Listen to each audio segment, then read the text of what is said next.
Going on, family? I'm back with another video. I'm getting over the flu, so if you hear me clear my throat, coughing a little bit, sniffling a little bit, please just bear with me. Yeah, I know how it goes. So, I shouldn't be getting no Facebook notifications or nothing like that. So y'all ain't gotta worry about all that. But with the year winding down, with the end of the year quickly approaching, I just wanted to make another video before the year ended. And I actually want to congratulate myself and say, like, you did it. I'm surprised you did it. I've been making videos for a whole year now. I never thought that I would actually start making YouTube videos and be as consistent as I have been with making videos. So I don't have many videos, but like I said, I started a whole year ago making videos, and I'm just surprised at myself for actually being able to stick with it, because anybody who knows me knows I'm a procrastinator, knows that I don't stick to many of my what's the word I'm looking for? I can't think of it. Yeah, so anyways, like, people know, like, once I put my hand in something, like, I stick with it for a while, and then I just let it go, and it's never to be heard from again or whatever, unless they bring it up. I'm not gonna bring it up because obviously I'm not doing it anymore. But these videos is something that I actually enjoy doing.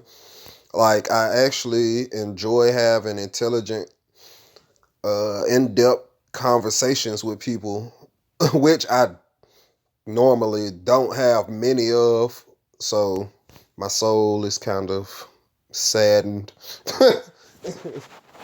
But I feel like uh, I'm at a happy place, I guess I could say, when I make these videos and I'm actually bringing out the truth and bringing knowledge to the people who are unaware of the spiritual side of things. They're unaware of what's taking place in the spiritual world, and what's taking place behind the scenes of the physical world. They just living a day-to-day life or whatever. So if I can bring light to the people, then I feel like I've accomplished something at the end of the day. So everybody who's been watching my videos know that I started out making more inspirational videos than anything else, but I still consider the videos that I make inspirational. I just there's a more spiritual aspect to the videos now. I'm bringing you scriptures. I'm bringing you history that's been hidden, or history that you might have never heard and never been taught. So, like I said, if I can bring light to the people, then I feel like I've accomplished something.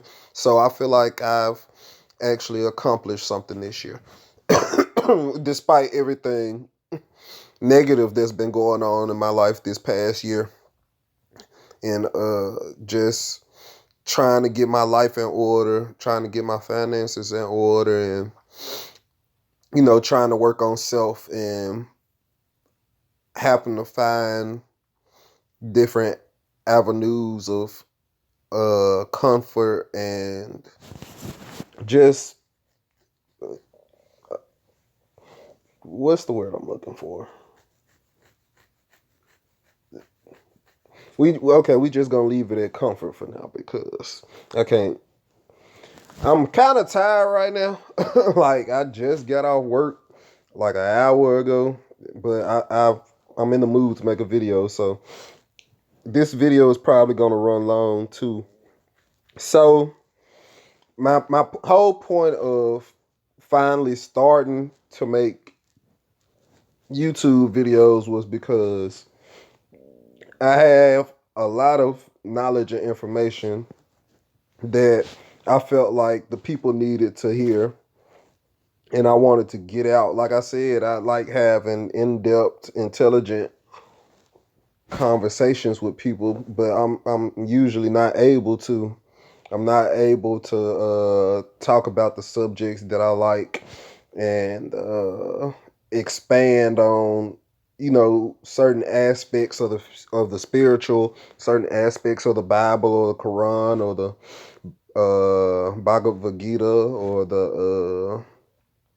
the Book of the Dead or whatever the case is. Like it doesn't have to deal with religion per se, as long as it's dealing with spirituality and the other side of the coin, basically, that people don't see. uh I felt like it was time for me to step up and be a leader and shed light on a few things, a few subjects. I haven't nearly talked about all of the subjects that I want to talk about in my videos, but I, mm, I say I did a good start. I say it's been a good start for me. So another one of the reasons I made this channel is because I'm from Memphis, Tennessee, and there's a lot of unknown history about Memphis. There's a lot of unknown spiritual and physical history not known about Memphis. And a lot of my spiritual journey revolved around things that took place in and around Memphis. So this channel was not only to get out spiritual knowledge, but it was also to bring awareness to the spiritual significance of Memphis, Tennessee.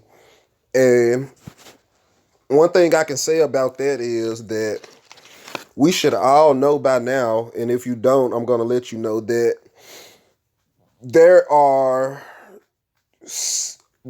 certain things that they do, or there's a certain way that they do things in the physical world that has a equal and opposite reaction in the spiritual world. So there's usually a reason why they name a place a certain name, or why they erect certain statues and monuments and stuff in these cities that they do, because they're trying to bring the spiritual energy of one place to another. So basically, with that being said, Memphis, Tennessee is obviously named from Memphis, Egypt. And one of the largest pyramids in the world is in Memphis, Tennessee. And it's not a stone pyramid, but Memphis, Tennessee has to have that pyramid because there are pyramids in Giza, which is Memphis, Egypt. So if you're going to name Memphis, Tennessee after Memphis, Egypt, you're trying to get that spiritual energy from Memphis, Egypt, even if Memphis, Egypt is a dead state, which it is. There's nobody living there in Memphis, Egypt anymore. But it was one of the most prominent places in Africa for a long time. It was a highly regarded place in Africa for a very long time. And if you don't know, Egypt is in Africa. Egypt is a country in Africa. I want to say it's a country. Like and you in America, we have the United States. So you have 50 states, but in other on other continents, I want to say they have just countries. I don't think they have actual states. So, but don't take my word for that. You could research that for yourself. So, like I was saying, Memphis is what actually brought Upper and Lower Egypt together. So, you know, or you might not know that they call America or the United States the spiritual Egypt.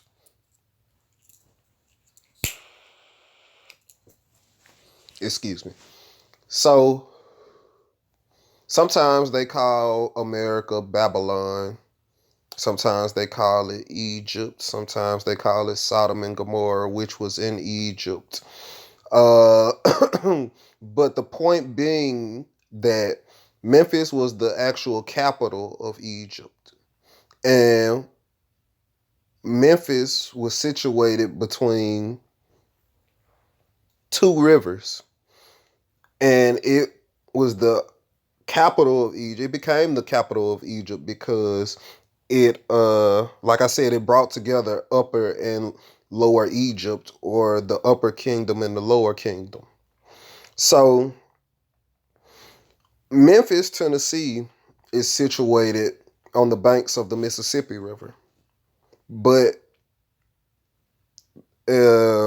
it's also situated on the Wolf River. So that would be your two rivers, your two spiritual rivers. Excuse me.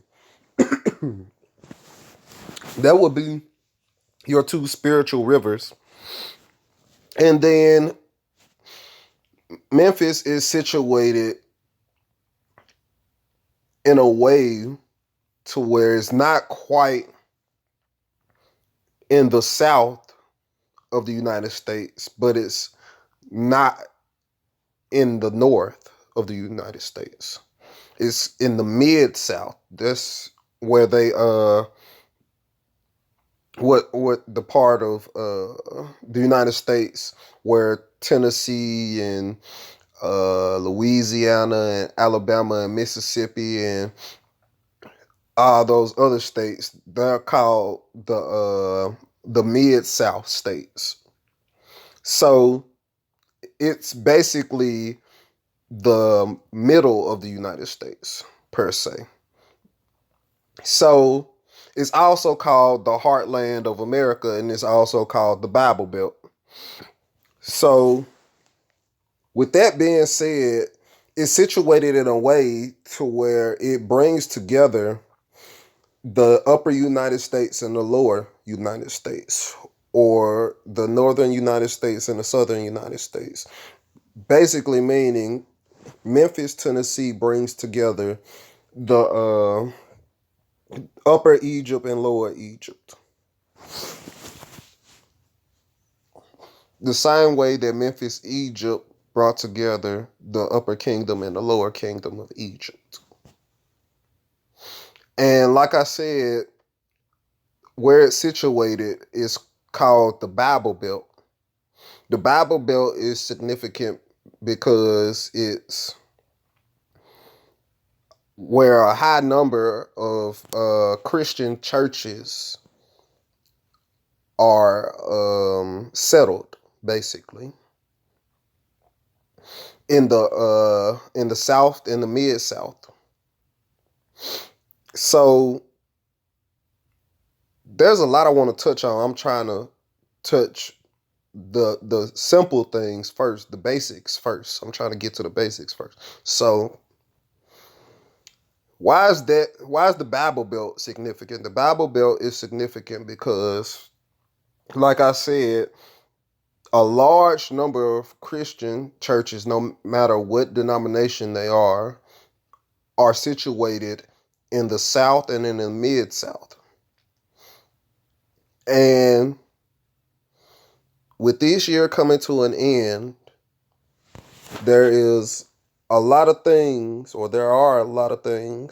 that are going to start to take place in 2020 in the new year, revolving around not only Christianity, but religion as a whole.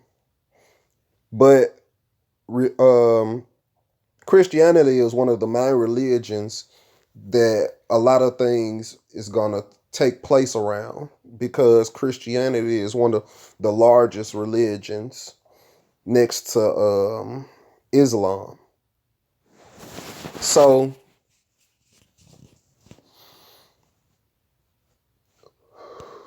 why then is Memphis, Tennessee significant? I talked about this in one of my other videos, and it didn't get a lot of views, which I'm not upset about, because I would like to have a lot of views, but like I said, as long as I feel like I've shed light on some things and some people actually grasp what I'm saying, then I feel like I accomplished something. So it doesn't matter how many views I actually get. But in one of my other videos, I think it was actually a 2 or 3 part video about the spiritual significance of Memphis, Tennessee versus Memphis, Egypt. I talk about how not only does Memphis, Tennessee bring together the upper and lower United States as Memphis, Egypt did, but it's also a highly significant place concerning the world's commerce or the world's goods, not just the United States, but the whole world. FedEx has its mother hub in Memphis, Tennessee. And we all know that FedEx is a worldwide company or a worldwide organization. UPS also has one of its largest hubs in Memphis, Tennessee as well. And we all know that UPS is a worldwide company or a worldwide organization. Why does that matter? It matters because majority of the world's goods has to come through Memphis, Tennessee at one point or another, because of the simple fact that, like I said, the FedEx mother hub is here, and the one of UPS's largest hubs is in Memphis. So we all know that if you have a package, if you have a good that you need to get shipped next day, then it has to go through FedEx or UPS. If you live in the United States, it'll go through the Postal Service, but only after it gets to that state or whatever, or that city. So it would have to go through FedEx or UPS next day to get to that state that you're trying to send it to or whatever.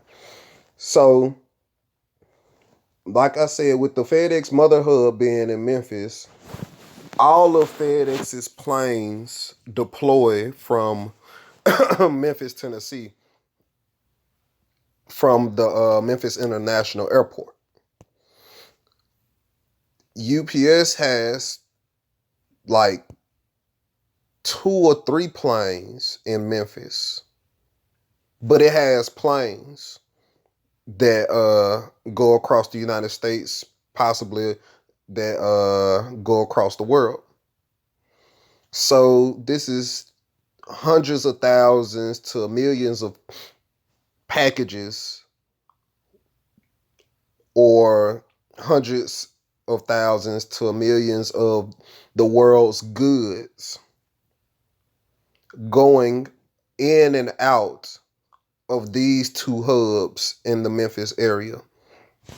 And from these two hubs going across the whole world and across the whole United States. Why is this significant? It's significant because you have to think about it. If the mother hub of FedEx was to be wiped out by a natural disaster, if one of UPS's largest hubs in the United States was to get wiped out because of a natural disaster, that would put the world's commerce or the world's goods at a standstill. And the reason I'm bringing this to light is because if if Memphis was to be brought down or to be wiped out or to be destroyed by a natural disaster or by a possible terrorist attack, people don't know how significant it would actually be. It would be so much more significant than people would think because not many people really know how like how much of a key role Memphis plays in the commerce of the world or the commerce of the United States, because they have railways that go across the United States. They have barges that come in and out of the Gulf of Mexico through the Mississippi River. They have planes. They have trucks that go across all of the whole United States. But like I said, you have hundreds of thousands to millions of the world's goods coming in and out of Memphis, Tennessee at any given time. So with things actually come to a standstill because of a disaster happening in Memphis, Tennessee, they might not come to an exact standstill, but they would come to a halt for a time, or it would significantly slow down the process of getting out the goods, not only of the United States, but of the world. Because Memphis is a big port, basically. Memphis is one of the biggest ports in the world. So, what am I getting at? Memphis also sits on the Bible Belt. Memphis has a significant history with the African American slave trade as well as the Native American Trail of Tears. All of this has a spiritual significance because there were definitely slaves. If you go back to the book of Genesis and to the book of Exodus and so on and so forth, you know for a fact that there were slaves in Egypt.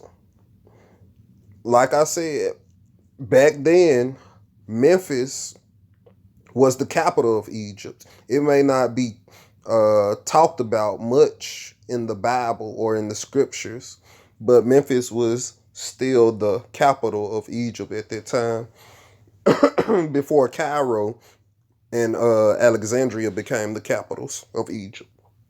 So There's a spiritual significance to all of this. The same way that Memphis, Egypt was destroyed, Memphis, Tennessee will also be destroyed. And I don't say that lightly. I don't say that to scare anybody. I don't say that to, just throw weight around or whatever the case is. But if you do your research, you know for a fact that there's nothing new under the sun that takes place under the sun. You know that we are in a reoccurring cycle of creation and destruction.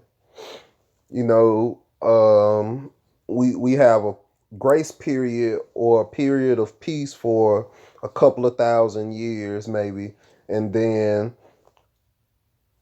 um, utter destruction comes due to the ignorance of humanity or the ignorance of the people. So, the time period is pretty much coming to an end. That's why you see so much uh, war and rumors of war and discord amongst the people of the world, and famine and poverty and pestilence and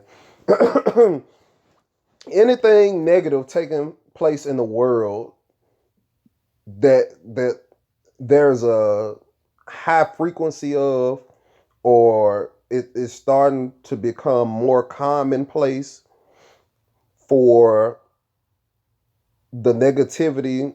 That means that things are starting to ramp up, things are starting to speed up to a point where there is no return, to a point of a climax, basically.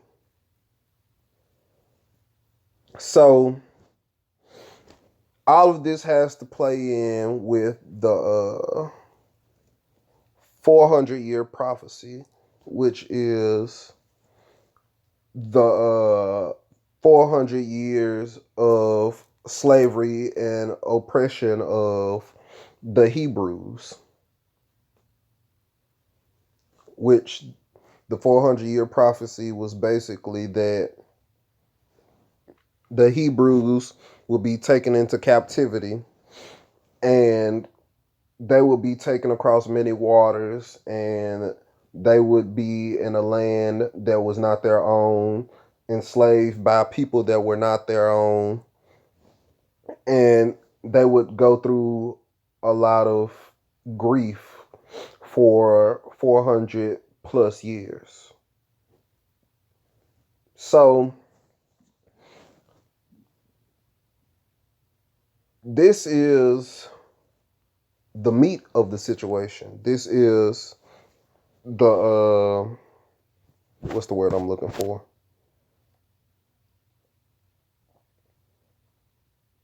This is the whole plot of the situation, basically. The idea or the thought or the belief is that so-called black people in America are the true Hebrews or the true Hebrew Israelites written about in the scriptures, in the Bible, in the Quran, etc. I'm I don't want to say if this is true, because like I know for a fact it's true because I've done my research on it. But for those of you that don't believe that so-called black people in America are the true Hebrews, and you still have your disbeliefs or your own beliefs on who the true Hebrews are, or whatever the case is, I'm gonna say if. But if this is true, that the black people in America are the true Hebrews written about in scriptures. Slavery started in 1619, give or take a year or two. I would say a year at the least, two at the most. So if slavery started in 1619, that would mean the 400 years of slavery, or the 400-year curse, would be up in 2019. Seeing as how nothing has happened in 2019, nothing of significance. I would I wouldn't say nothing of significance, but nothing that would stir the people, nothing that would cause for alarm to the people.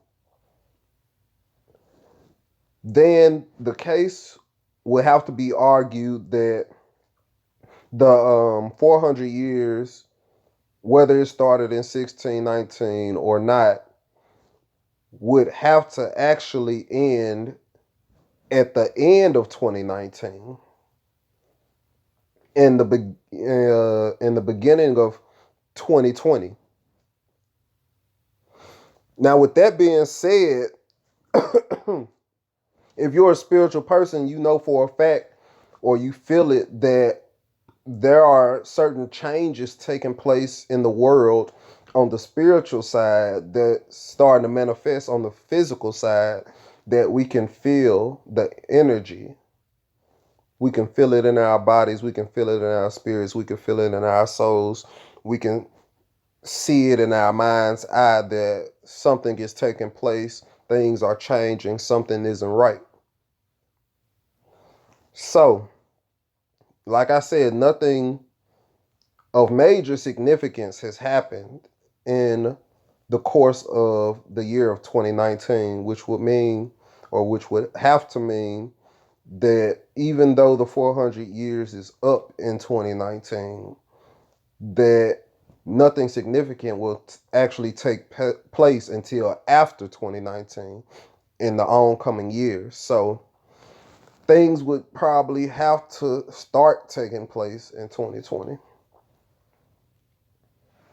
So with that being said, excuse me. With that being said, I want to start talking about the elect, which a lot of people think the elect is what people call the 144,000, which the 144,000 is a select number of people, Hebrew Israelites, that are basically sealed in the end times, sealed from destruction, possibly sealed from what exactly, who knows. It doesn't really go into detail in the scriptures, but the 144,000 is in the book of Revelation, I think chapter what, 9, possibly after chapter 9.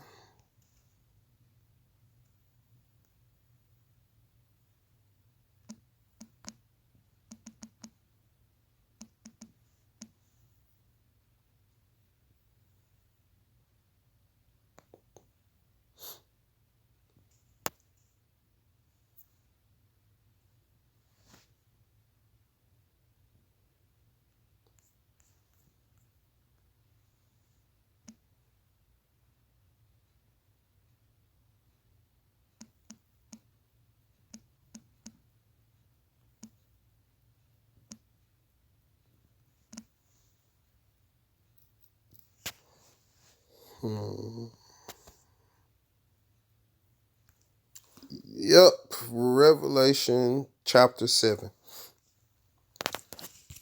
Okay, so this is the 144,000. The 144,000 sealed. And after these things, I saw 4 angels standing on the 4 corners of the earth, holding the 4 winds of the earth, that the wind should not blow on the earth, nor on the sea, nor on any tree. And I saw another angel ascending from the east, having the seal of the living God. And he cried with a loud voice to the four angels, to whom it was given to hurt the earth and the sea, saying, Hurt not the earth, neither the sea, nor the trees, till we have sealed the servants of our God in their foreheads. And I heard the number of them which were sealed, and there were sealed 144,000 of all the tribes of the children of Israel. Of the tribe of Judah were sealed 12,000. Of the tribe of Reuben were sealed 12,000. Of the tribe of Gad were sealed 12,000. Of the tribe of Asher were sealed 12,000. Of the tribe of Naphtali were sealed 12,000. Of the tribe of Manasseh were sealed 12,000. Of the tribe of Simeon were sealed 12,000. Of the tribe of Levi were sealed 12,000. Of the tribe of Issachar were sealed 12,000. Of the tribe of Zebulun were sealed 12,000. Of the tribe of Joseph were sealed 12,000. And of the tribe of Benjamin were sealed 12,000. So this is the 144,000. 12,000 from each of the 12 tribes of Israel. So 144,000 Hebrews, basically. And it says that they were sealed, but it doesn't say that they were taken up. It doesn't say that they were snatched away. It doesn't say that they were raptured. It just says that they were sealed before the destruction of the earth. So the reason I want to get into this is because a lot of people believe the 144,000 to be the elect, basically, or to also be what is considered the elect. But I'm not sure that I actually believe that. So I'm going to read a few scriptures about the elect, and I'll let you be the judge of that.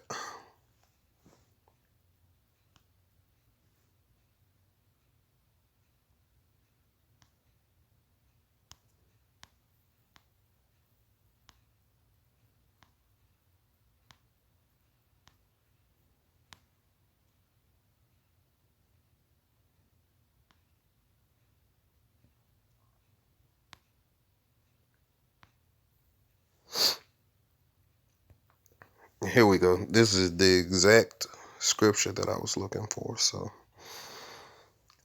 um,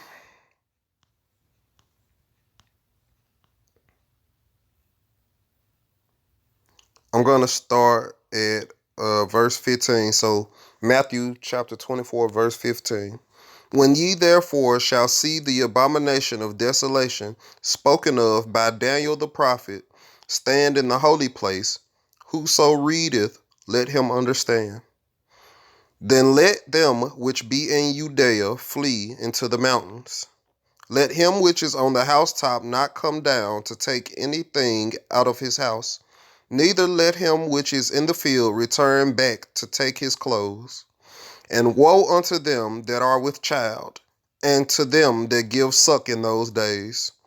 But pray ye that your flight be not in winter, neither on the Sabbath day. For then shall be great tribulation, such as was not since the beginning of the world to this time, no, nor ever shall be. And except those days should be shortened, there should no flesh be saved. But for the elect's sake, those days shall be shortened. Then if any man shall say unto you, Lo, here is Christ, or there, believe it not. For there shall arise false Christs and false prophets, and shall show great signs and wonders, insomuch that if it were possible, they shall deceive, the very elect. Behold, I have told you before. Wherefore, if they shall say unto you, Behold, he is in the desert, go not forth. Behold, he is in the secret chambers, believe it not. For as the lightning cometh out of the east, and shineth even unto the west, so shall also the coming of the Son of Man be. For whosoever the carcass, excuse me, for wheresoever the carcass is, there will the eagles be gathered together. And there is a lot of interpretation on that last scripture, or that last verse, I should say, because a lot of people say that the actual Hebrew word or Greek word, I should say, because this is New Testament, the actual Greek word that is used is not eagles, but it's vultures. So, I mean, that's not really significant to what I'm talking about, but I just thought I should throw that in there. So, in chapter 24 of Matthew, verse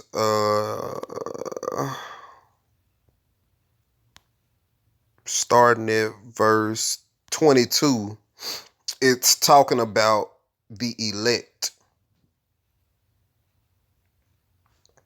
Now, are those same people in the book of Revelation that are being sealed the same elect that's being talked about in Matthew chapter 24? I don't know. I couldn't say. Uh, I can tell you that from my studies that I don't see a correlation between the two. I don't see an equation, or I don't think equalation is a is a word, but like I don't see a correlation between the elect and the 144,000. Um, Another thing that I want to talk about is the fact that um, the book of Enoch also talks about the elect. So, if I could just talk about the elect for a minute before I get into the book of Enoch. To me, the elect don't have to be Hebrew.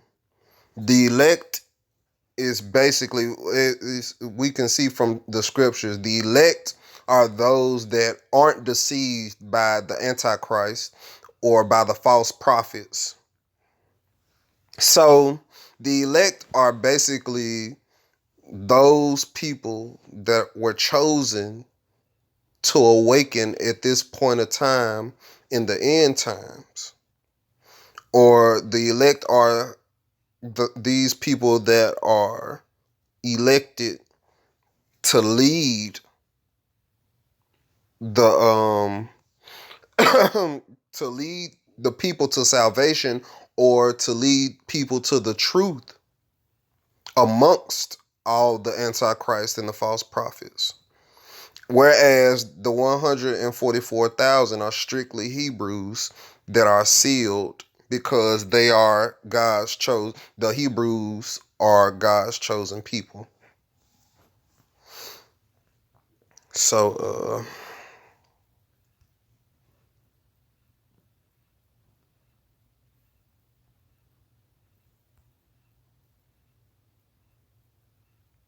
why do I have to download my own book? Excuse me.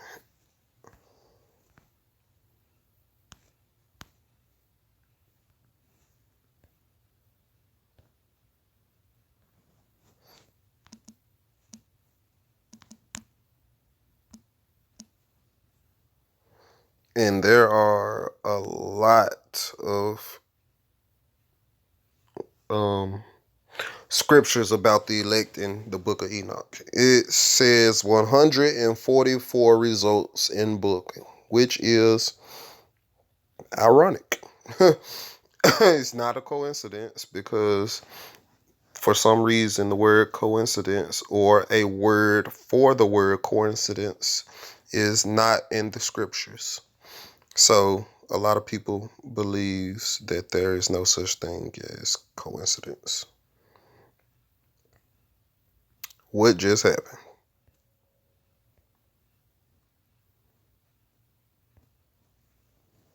Gonna try this again, people.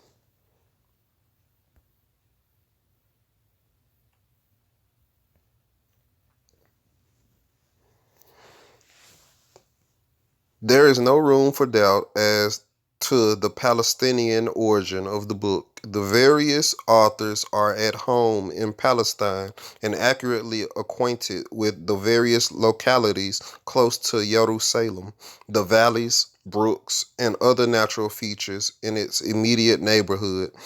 To them, further, Jerusalem is the city of the elect, the center of the coming messianic kingdom, and Gehenna is the destined habitation of the apostate. Greek elements have no doubt found an entrance in certain fragments of the book, but as a rule, there is a deliberate and sustained opposition rendered to all Hellenistic ideas and influences. The whole tone and eg- eg- I have no idea what that word is, of the book are Palestinian in character.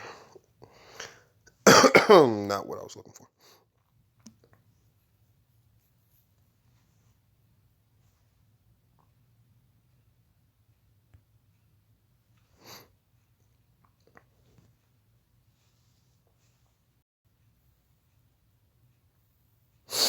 And the earth will give back those that are treasured up within it, and Sheol also will give back that which it has received, and hell will give back that which it owes, and the elect one will sit on my throne. Thus the Lord commanded those who dwelt on the earth and said, open your eyes and lift up your horns if ye are able to recognize the elect one.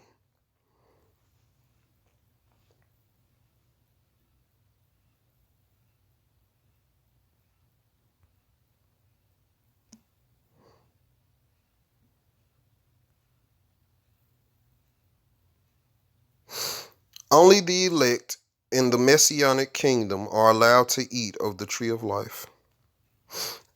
I will cause thine elect to dwell among them.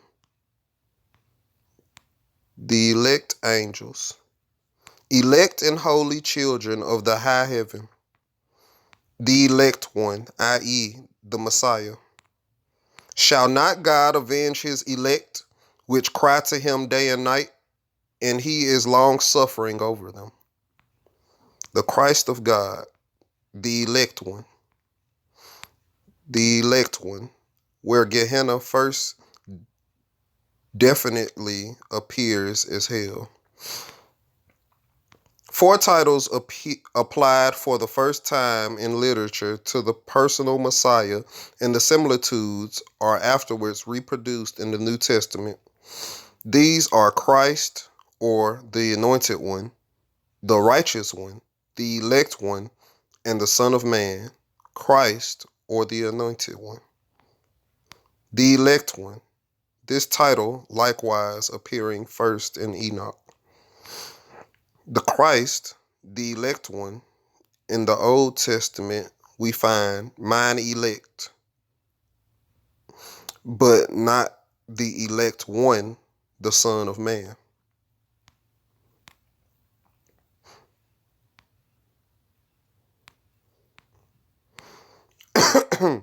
The words of the blessing of Enoch, wherewith he blessed the elect and righteous, who will be living in the day of tribulation, when all the wicked and godless are to be removed.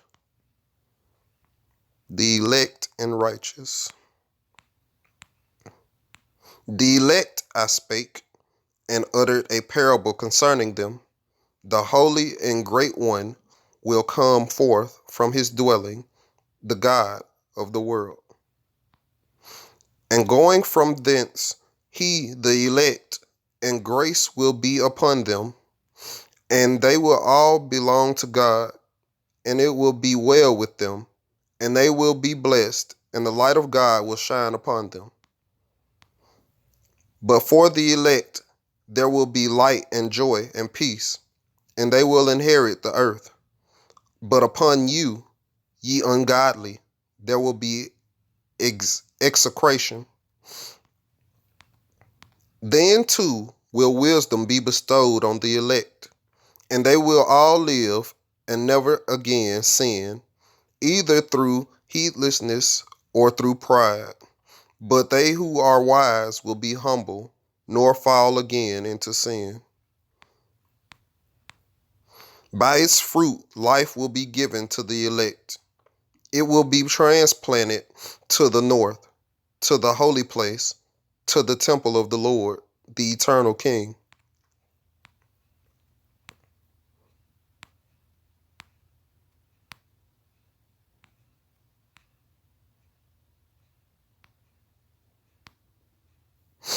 In the meantime, sin flourishes in the world. Sinners deny the name of the Lord of spirits and of his anointed.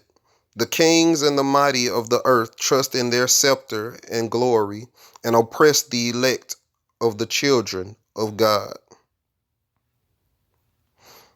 Sin and wrongdoing will be banished from the earth, and heaven and earth will be transformed, and the righteous and elect will have their mansions therein. The elect one will dwell amongst them, and they will eat and lie down and rise up with him forever and ever. The time of requital is coming, when the Messiah appears and the light of the Lord of spirits shines on the face of the righteous and elect, where will be the future habitation of the sinners and godless. This form of punishment is frequently and driven from the face of the earth. And when the righteous one shall appear before the eyes of the elect, righteous whose works are wrought in dependence on the Lord of spirits, and light will appear to the righteous and the elect who dwell on the earth.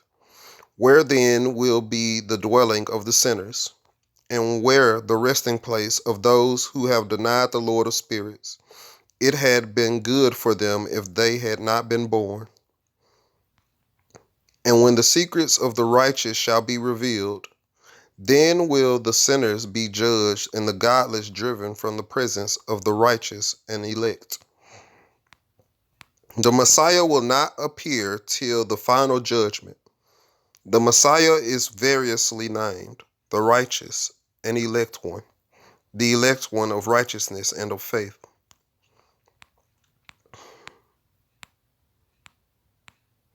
Observe that as the members of the kingdom are the righteous, so the Messiah is the righteous one. Cf. The elect one, elect righteous.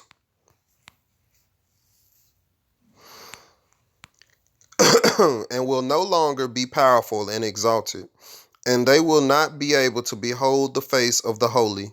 For the light of the Lord of spirits is seen on the face of the holy and righteous and elect.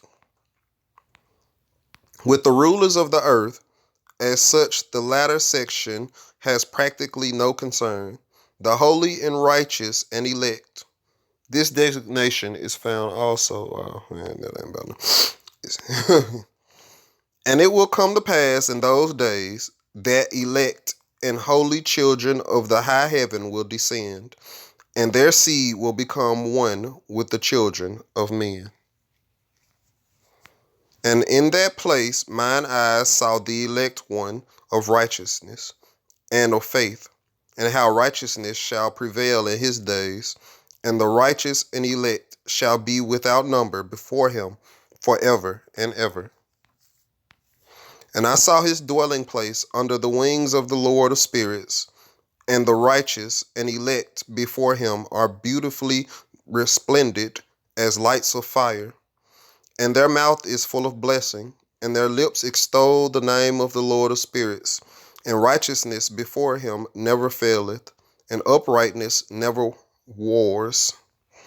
Through the fraternal strife of Hyrcanus II and Aristobulus II, to a devout Pharisee, the Maccabees, with their Sadducees and Hellenic principles, might well appear as enemies of the theocratic community during the years 94 through 79. By omitting it, we get a smooth text, elect and holy children of the high heaven, some from the heights of heaven.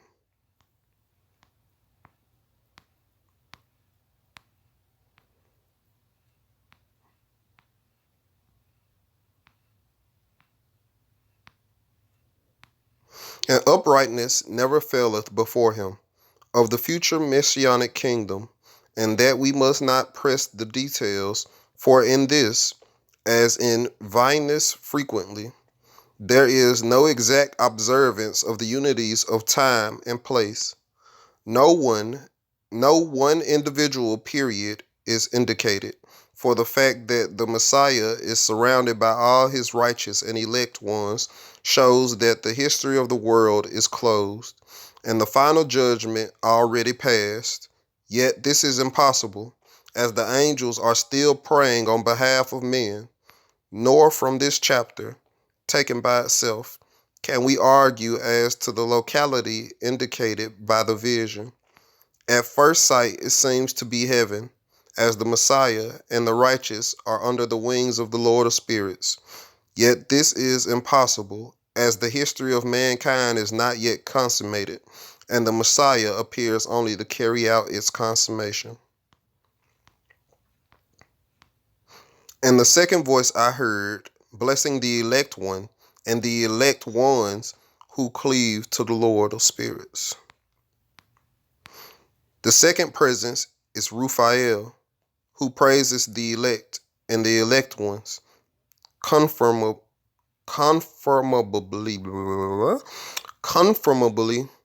to his name, from 10 to heal. He is appointed to heal the wounds and ills of men.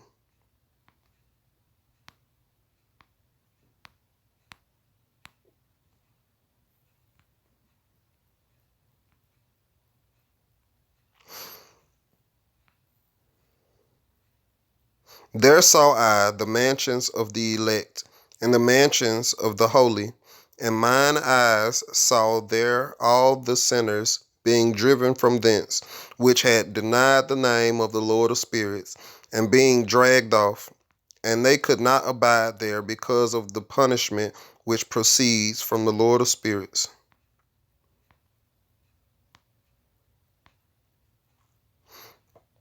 But as men refused to receive her, she returned to heaven. But in the messianic times she will return, and will be poured out as water in abundance, and the thirsty will drink to the full of wisdom. She will be bestowed on the elect. And the spirit of wisdom will abide in the Messiah, the elect one. On the day mine elect one will sit on the throne of glory and make choice amongst their men's deeds, and their mansions will be innumerable, and their souls will grow strong within them when they see mine elect ones and those who have called upon my glorious name.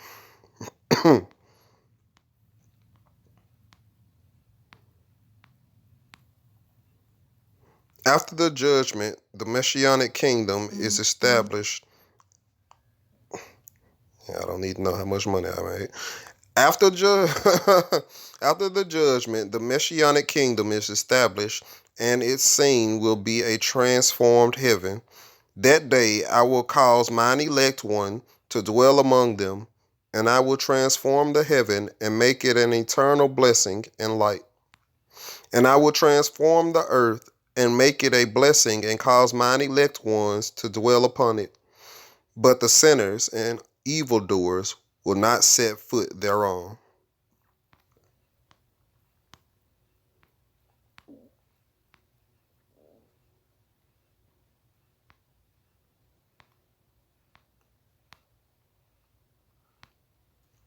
And in that place I saw a fountain of righteousness, which was inexhaustible. Around it were many fountains of wisdom, and all the thirsty drank of them, and were filled with wisdom, and had their dwellings with the righteous, and holy, and elect. On the other hand, would it not be better to take the phrase as meaning that the nimmer, if the elect, was almost fulfilled? I don't know what that's talking about. And I will give them over into the hands of mine elect, as straw in fire, and as lead in water, they will burn before the face of the holy, and sink before the face of the righteous, and no trace of them will any more be found. And on the day of their affliction, there his name has been chosen and hidden in God's presence from before creation and unto eternity. The Most High has preserved him and revealed him to the elect. His glory is forever and ever. And when Enoch was translated, the Son of Man was already abiding with the Lord of spirits.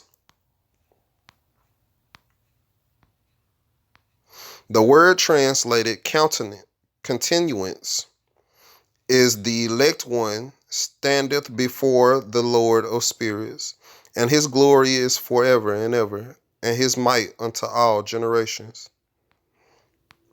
And he will judge the secret things, and no one will be able to utter a lying word before him, for he is the elect one before the Lord of spirits, according to his good pleasure.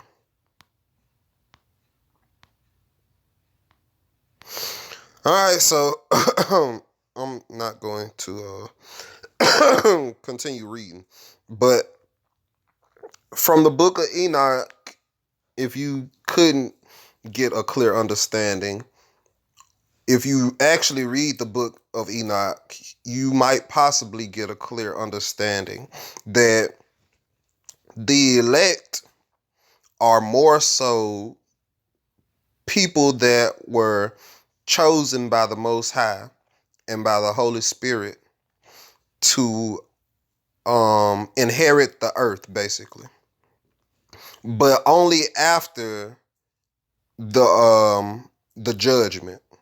So only after the end times. First, they were elected first, but first judgment has to be passed on the whole earth, and then they inherit the earth. You know, you get the saying, the meek shall inherit the earth or whatever. So in this instance, the elect would be the meek of the earth. But the elect are also people who have an understanding of the Most High. They don't just have an understanding of the Most High, they also have excuse me, some type of relationship with the Most High as well as the Holy Spirit. And they were elected to wake up in the end times, or yeah, basically they were elected to wake up in the end times or during the end times to bring light to the world, basically, to shine a light on the darkness that's taking place in the world. So the elect are not just Hebrews, but the elect can be, you can be a Hebrew and still be a part of the elect. But the 144,000 is strictly Hebrews, as well as the 144,000 are chosen Hebrews that were chosen to inherit the Excuse me. I don't know if I want to say earth or world, but it's the same thing. So they were chosen to inherit the earth. But Israel has their own part in the end times. They have their own land as well. That's what I'm trying to say. That Israel has their own land. But not all Hebrews deserve to inherit the earth, just like not all Gentiles deserve to inherit the earth. Which is why you have the elect. But not all Hebrews are awakened to the truth, which is why I say you can be Hebrew and still be a part of the elect, because not all Hebrews are awakened to the truth. So 144,000 strictly Hebrews. Elect is an elect group of people chosen by the Most High and by the Holy Spirit to shed light and truth. So, what is my point of all this? My point being that in the end times, there is going to be a lot of things taking place pertaining to religion. If you're not a part of the elect, then you're not going to know or understand what's going on. But the elect will be there to guide you and to shine light and to spread truth. But there will also be antichrist and false prophets.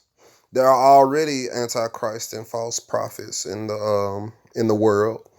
We just, well, if you are an elect, then you already know who the false prophets and who the antichrist are. You can see them for who they really are.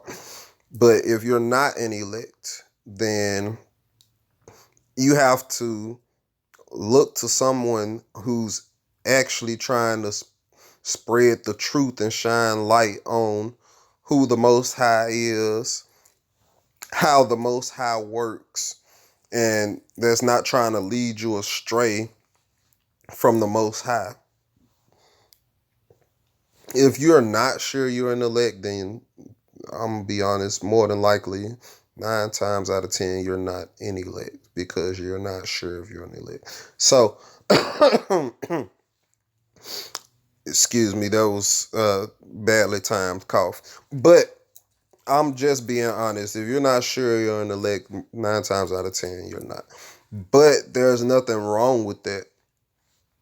There are people that are awakened at this specific time just for this specific purpose, which is to lead you to the truth, which is to spread the truth and shine light. And you have to pray to the Most High for the spirit of discernment to be able to tell who is leading you to the truth and who is spreading lies, who is an antichrist or a false prophet, and who is a real prophet, who is a real a real I don't want to say preacher, but who's actually preaching the truth, basically. Priest, who's a real priest of the Most High. So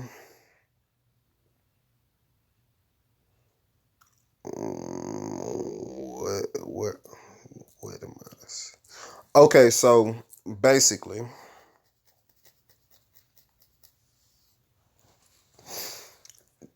there is going to be a lot of things going on in the physical. If you read your scriptures, you know there's going to be wars and rumors of wars. There's going to be curses. There's going to be plagues and pestilence and famine and poverty, and these things are going to ramp up to a point of a climax.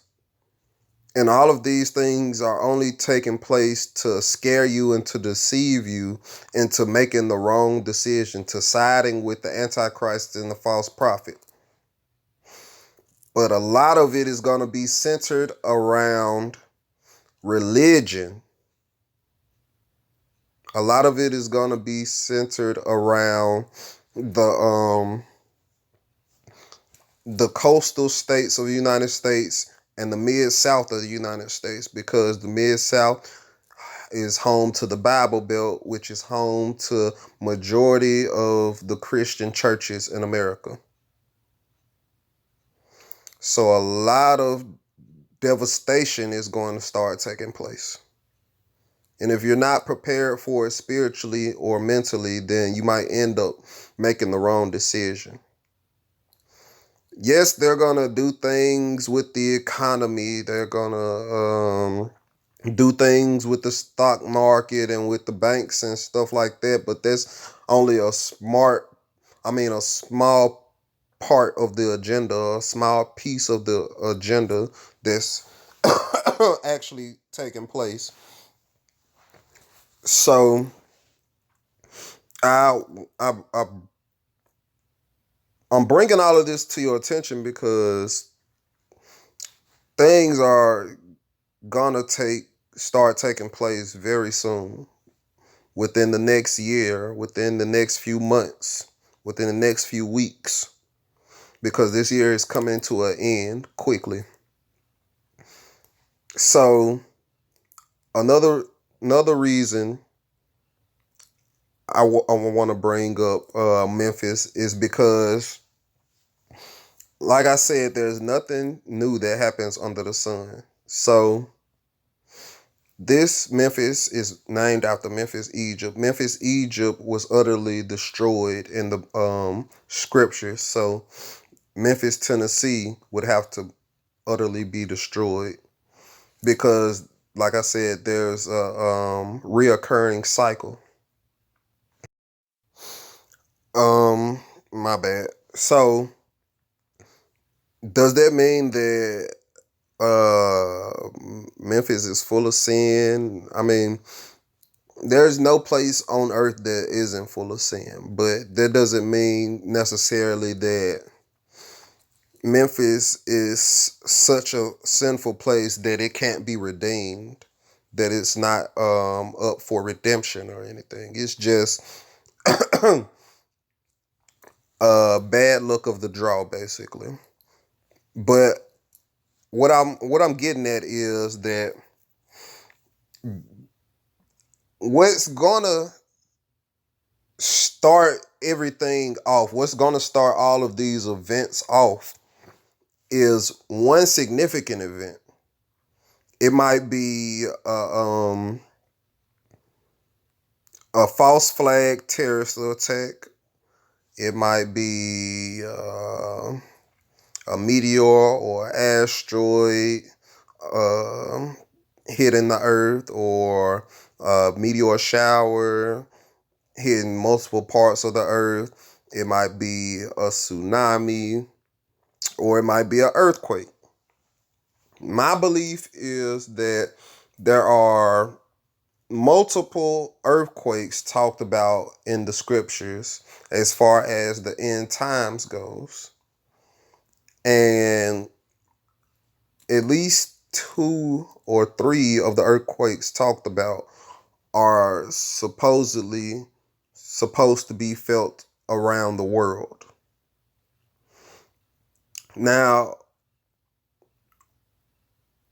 Memphis sits on what's called the New Madrid Fault, or the New Madrid Fault line.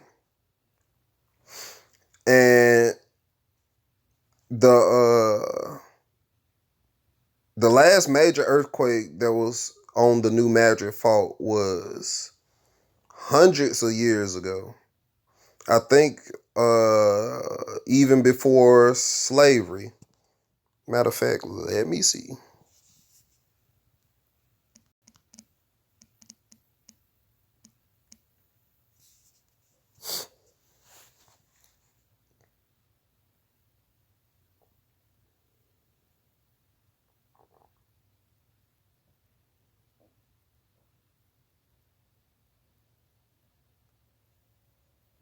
Yep.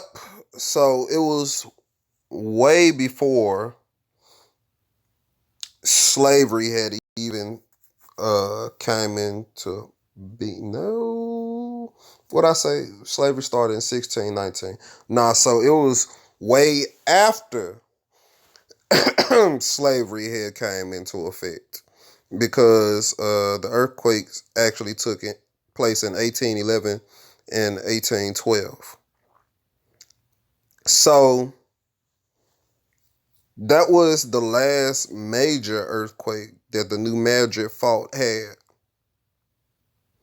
And it was so severe that it was felt all across the United States. It was felt from the north to the south, from the east to the west.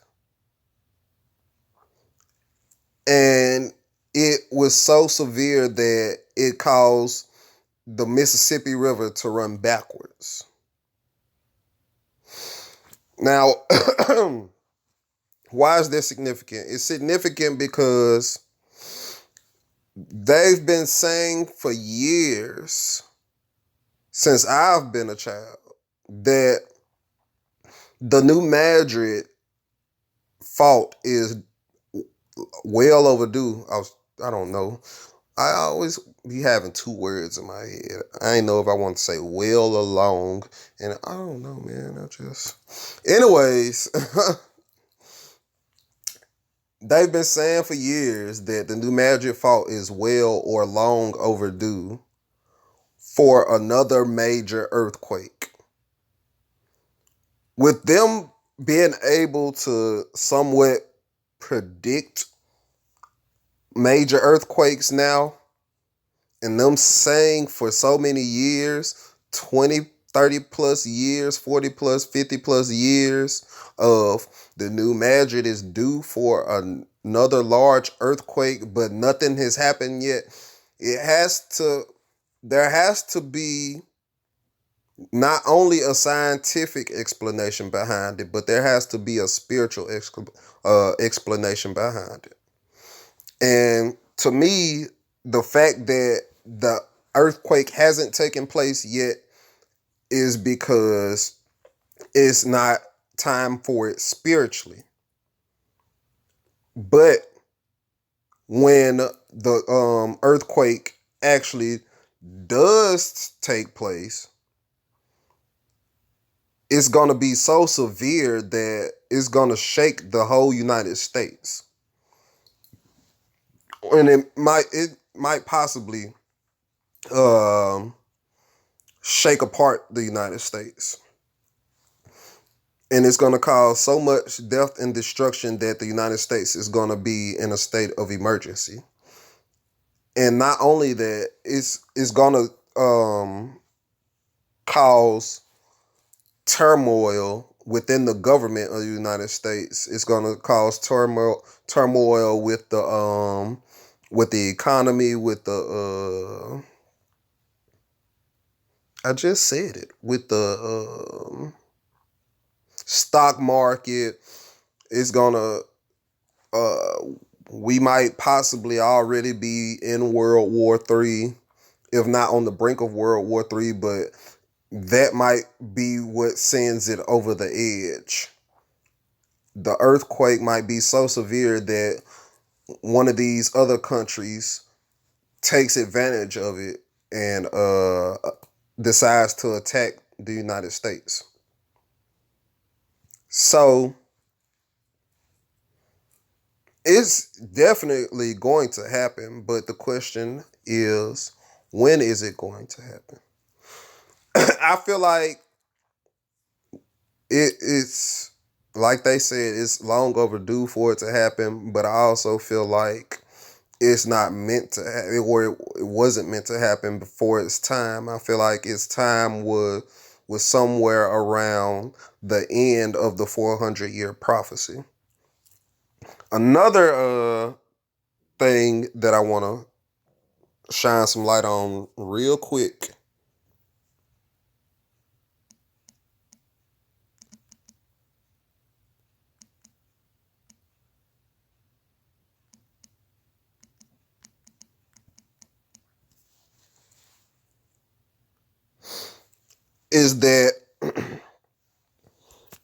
we had an eclipse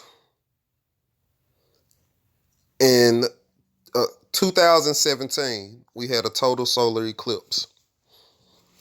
And it went from the northwest of the United States to the southeast of the United States. That was in 2017. The next eclipse will be in 2024. So that's 4 years from now. And it's going to go from the is the north south, no, the west, the southwest of the United States to the south, to the northeast of the United States. Yeah, that sounds right.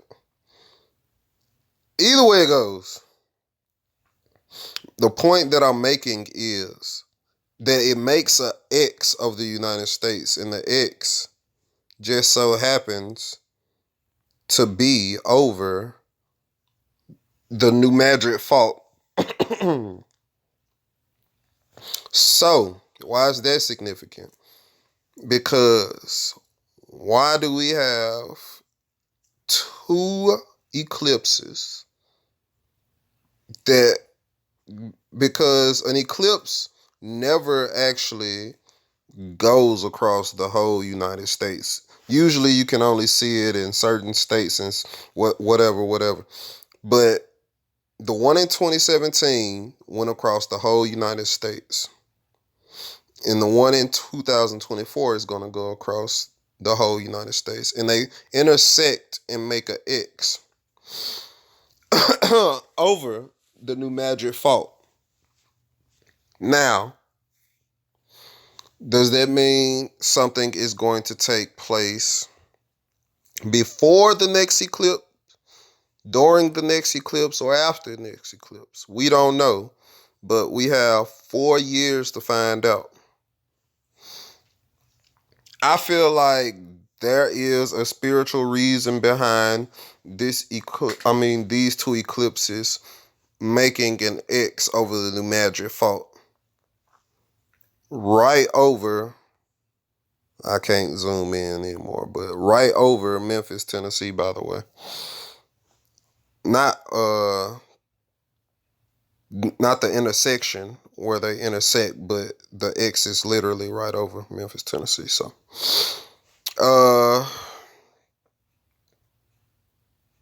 what else was I finna say? There's also videos about floods, like flooding that's going to take place on the coastal states, that's going to change the shape of the United States, change how the United States looks, right? It's going to put majority of California underwater, majority of Florida, majority of the coastal states are going to be underwater, right? But it's also going to cause flooding in the Mississippi River. Matter of fact,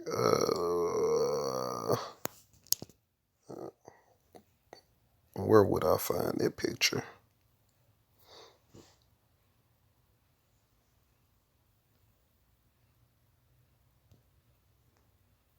Nope.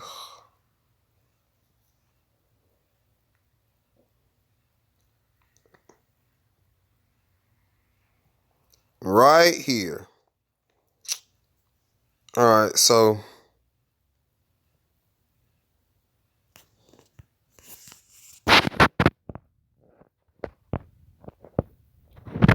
as you can see, most of Florida is underwater. Parts of Georgia, South Carolina, North Carolina,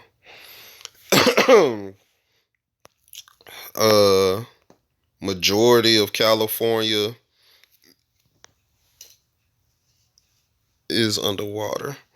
but it also has water coming up through the Gulf of Mexico, putting part majority of Louisiana is underwater. Parts of Mississippi, Alabama, but it also widens the Mississippi River is what I'm getting at. And then you can see Memphis, Tennessee right there. And it's not, the red dot is not actually in the water, but there is water like next to the red dot or whatever. So that would mean at least part of Memphis would be underwater. But I feel like this might either be caused by the earthquake on the New Madrid Fault, or that it might be caused by a submarine housing uh, a nuclear explosive on the Mississippi River or in the Mississippi River far enough down to where it could cause a small tsunami and make it flood like that. Not sure. I couldn't say. It could possibly be uh, nuclear explosion in the Gulf of Mexico itself. And as far as the East Coast and the West Coast goes, I'm pretty sure those would be caused by nuclear explosions as well as tsunamis. So,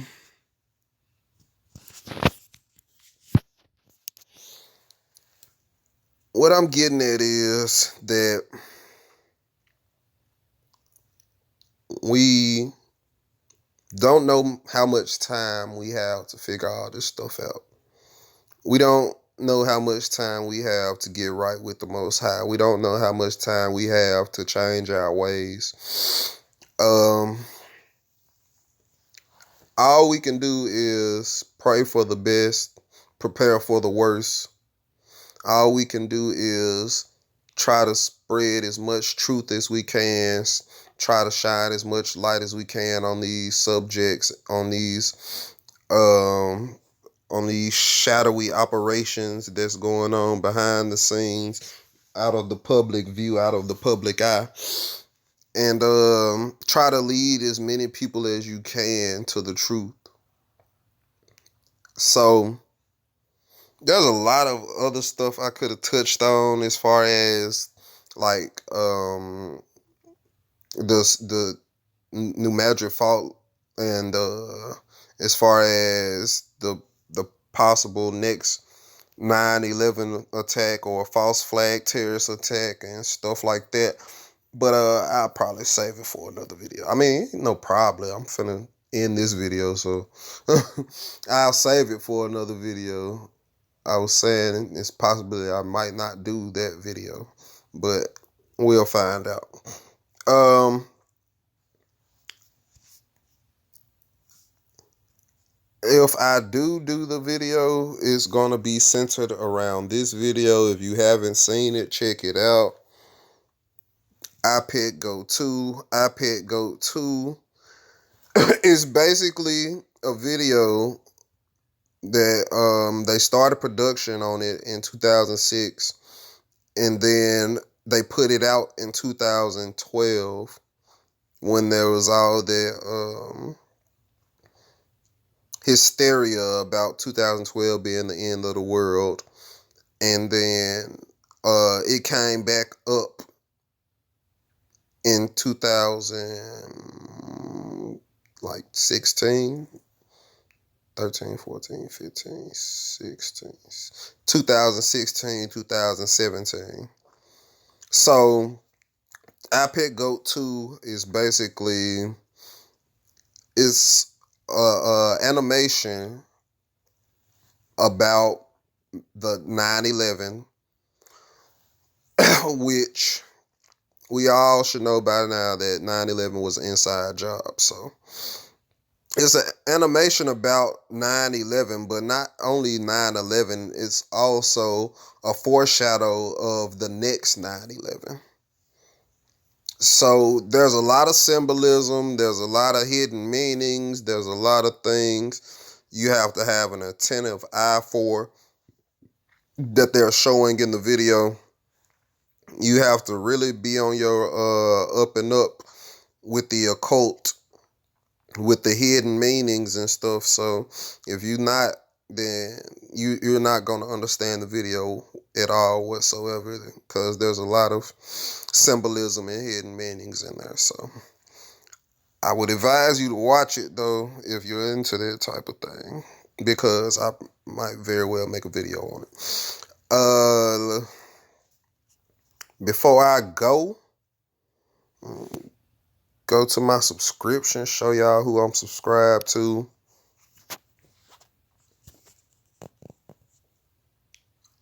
I'm subscribed to 144,000 stars. I watch his videos. Big Judah. I really what's the word I'm looking for? Enjoy watching his videos. Chico and Debbie. This is a channel where I was actually looking for information on the New Madrid fault, and she was the only other person on YouTube before I even started making YouTube videos that was actually talking about the possibility of a false flag event involving the New Madrid fault. So it was her, and I can't remember this man's name, but he's some type of like general or retired naval officer or something like that, that talks about how all of the coastal states are going to get flooded and stuff. He's where I got that map from, so I'm gonna look him up in a minute. Garden of Truth and Lies. He has a lot of good information, but you have to be really into the spiritual to understand what he's talking about, because he gets into DNA and the Anunnaki and a lot of other things. Julian T likes to talk about dates. I'm not calling him a date setter. He actually likes to warn us about specific dates. He likes to what's the word I'm looking for? He basically goes through the I Pet Goat 2 video, and he shows us different dates. He gives us different watch dates. He gives us different warning dates on dates that he thinks are being shown in the I Pet Goat 2 video as far as false flag events. So Mini Fish, that's my guy. He basically watches the world news. He brings a lot of world news to my insight, and he doesn't just talk about world news. He actually talks about it from the occult standpoint, from the spiritual side of things. He actually talks about the spiritual significance of these headlines. So Rap the News, that's my favorite YouTuber, and I appreciate Rap the News for all of the videos that he puts out, because he's a very attentive person. He has a very good eye for detail. He has an eye for bullshit. So he could tell you if a YouTuber is bullshitting or not. Excuse me, bad time cough. But he also brings straight truth, and he does it in a way that I actually enjoy. He's not afraid to speak his mind. He's not afraid to curse. He's not afraid to tell it like it is or call it like it is. So he's a Hebrew, by the way, and he's bringing truth to other Hebrews, whether they want to listen to it or not, whether they know they're Hebrew or not. He brings truth, and it's just entertaining to watch his videos. So Ricky Lewis, that's my guy, that's my boy, Renegade Nation. He my, shit. I was talking about him in one of my other videos, is what I was trying to say. He's a Memphis gamer, and I don't give a damn how spiritual I get on YouTube, on these videos. I'm going to promote him because it's refreshing to, just get outside the spiritual sometimes and just live life and have a little entertainment and shit. So he's a Memphis gamer. He makes live stream videos of his gaming. He has a diverse culture of gamers, not just Memphis gamers, but gamers all over. He's a comedy gamer. So shout out to Rick. Shout out to Renegade Nation, Renegade for life. And like I said, I just I actually made this video. Tim Foster, he hasn't been making videos lately, but I enjoy watching his videos too, because he at one point, like a year or two ago, I had started watching him, and he had a lot of the same ideas that I did as far as spirituality went and how the end times were going to go and what was to be expected. So I still watch his videos from time to time as well. But like I said, I made this channel to actually shed light on Memphis and bring a lot more attention to Memphis and the significance of Memphis. Like I'm a big on music, for lack of better words. I'm big on music, and a lot of the musicians that are coming out of Memphis now, a lot of the artists that are coming out of Memphis now are starting to pay homage to the greats of Memphis, are starting to use old school Memphis beats on their raps and stuff like that. And not just Memphis artists, but artists outside of Memphis are starting to pay homage to Memphis artists, Memphis OGs, old school Memphis rappers and stuff. 3 6 Mafia, 8 Ball, MJG, Yo Gotti, and so on and so forth. So to me, it just feels like Memphis is due for a rebirth. Like Memphis is due for a turnaround with so much death and devastation that takes place in my city. I feel like people are shining a light on Memphis, and it's starting to be painted in a more positive light, but we have to bring about that change ourselves. So in any way possible, I would rather do music, but I'm a very spiritual person at the same time. So however I bring about that light and however I bring about that change, that's how I'm going to do it. So I'm going to still try to do music. I'm going to still try to follow my dreams and pursue my passion. But at the same time, I have to make sure that my soul and my spirit is right with the Most High. So Um, Thank you all for watching this video. I know it ran long. I said it would. If I didn't, I said it now. So, as always, I appreciate you guys for tuning in and watching. Like, share, subscribe, tell a friend, dislike. Please, please, please comment on any subject that you think I should speak about.